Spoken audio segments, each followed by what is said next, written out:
Having interviewed hundreds of candidates, I can tell you what differentiates you from every other candidate. There's 6 things I'm going to give you that are psychological tips to help you stand out in every interview and land that job and potentially even multiple offers.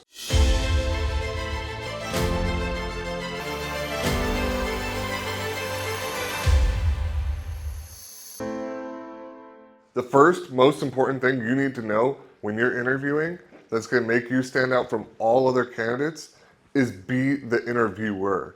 Make sure that you present yourself as though you are evaluating this role, this company, and you are determining, is this where I want to take my next career step? Frame your questions in such a way that they understand that you are evaluating, is this going to be best for you? What that does is it actually pivots the whole interview process to where they're actually looking to impress you. And you can do this just simply by asking very basic questions and letting them know that you are the person who's evaluating them. It's a bidirectional meeting of minds for you to evaluate, is this going to be the right role?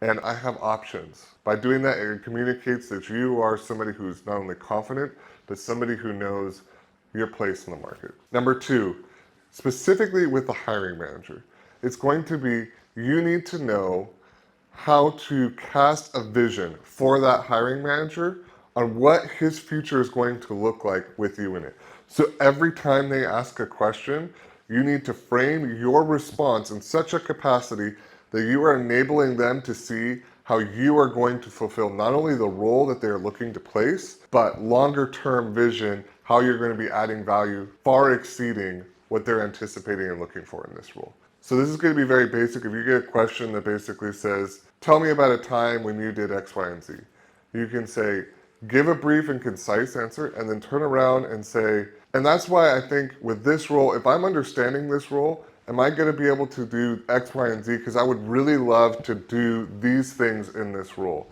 And make sure that they're in alignment with what you've gathered from that hiring manager as to what he is looking for. Be honest, don't try to be deceitful in this capacity, but be intentional in making sure that you're getting alignment with where you want your career to go and where this hiring manager wants to take this role. The third is know your audience. If you're talking to an HR person versus talking to the hiring manager's boss or the hiring manager's team or the hiring manager themselves, very different. Each one you need to curtail how you interview. So for the HR department, they're going to be looking for behavioral questions. Are you going to be a candidate that's going to stick around, or are they going to have to rehire shortly thereafter? Are you going to be a candidate that's going to create quarrels or issues within the organization? Are you going to have some behavioral quirks that they need to be aware of and make sure that the hiring manager has worked those out? Have you been lying on your resume? These are the things that the HR person is going to be looking for. The next is going to be hiring manager's supervisor. What you want to make sure when you do this is they've now assumed that their hiring manager has pre-screened you, made sure that you are a capable individual. The hiring manager's supervisor is going to be looking at it from a very different lens, assuming that you know how to do these things.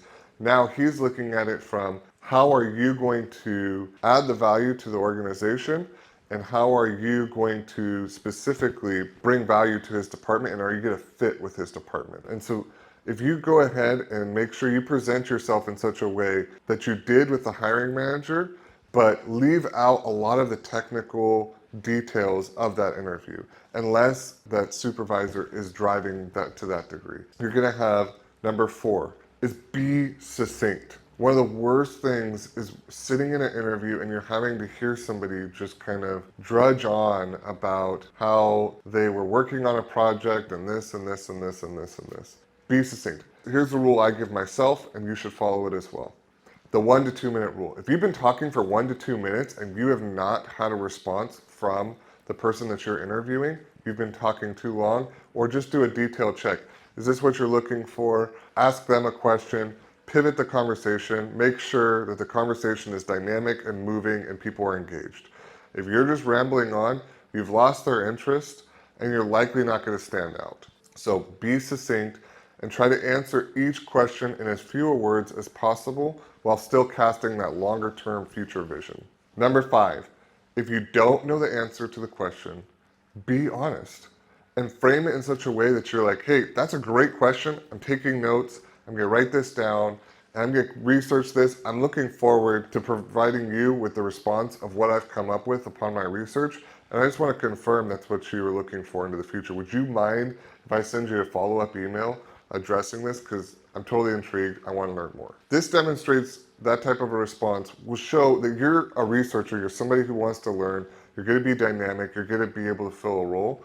And you can even curtail what you do know. So tell them to the limit that you do know or understand something, but just be candid. It's okay if you don't know something. In fact, most times when I interview an individual, I am specifically looking for a question that they don't know how to answer. I'll even give trick questions just for the purpose of seeing how do they respond. I need to know, am I going to be working with somebody who cannot handle any forms of criticism or being wrong? There's nothing worse than working with somebody who just can't be wrong. We're going to be learning. We're going to be failing constantly and consistently. And so if you're working with somebody who can't be wrong, it's just a disaster. You need to be constantly making yourself better and better and better, working harder and harder. Lastly is going to be number 6. Be willing to follow up. So there's an instance where there was a candidate that I interviewed. The interview went phenomenal. I loved the guy. And then he didn't just follow up with an email, which is awesome. I'd say probably 1 in every 30 to 50 times I interview somebody, you actually end up getting somebody following up with an email saying, hey, thank you for your time. I know you're pressed for time. I really appreciate you giving me this opportunity. XYZ, some specific details from the interview. But I had one candidate who actually gave me a handwritten letter that he either brought in or he mailed it in and just expressed his gratitude and appreciation, the things he learned from the interview, the things that he's looking forward to in the role. And that person, his name's Soji, if you're out there, I'm gonna work with you one day. He ended up not accepting the role because he got a higher offer from somewhere else.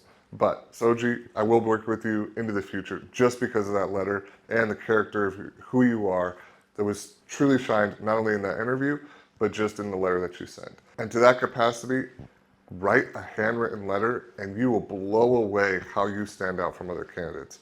And even if you don't get that role, the hiring manager is going to remember it and they might call you up for a separate role that they may have. Having given you all these insights that I identified through all the interviews, I'm going to offer down below a free downloadable PDF if you're interested in how to perform salary negotiations. Pro tips on how to increase and boost your income as you work through this interview process. So go ahead and click down below